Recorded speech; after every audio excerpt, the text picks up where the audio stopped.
Hello বন্ধুরা, আজকেও চলে এসেছি আমার মায়ের রান্না নিয়ে।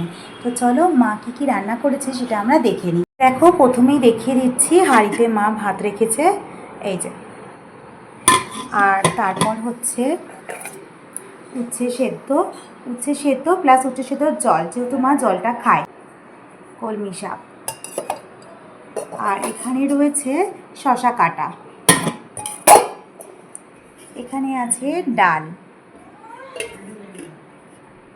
আর এখানে আছে নিরামিষ বাঁধাকপির তরকারি, ঘি গরম মশলা দিয়ে। আর চলো কি মাছ হয়েছে একটু দেখে নিই।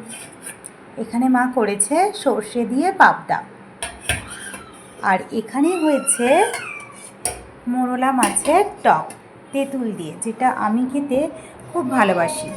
আর মা আমার জন্যেই এগুলো করে, এই দেখো।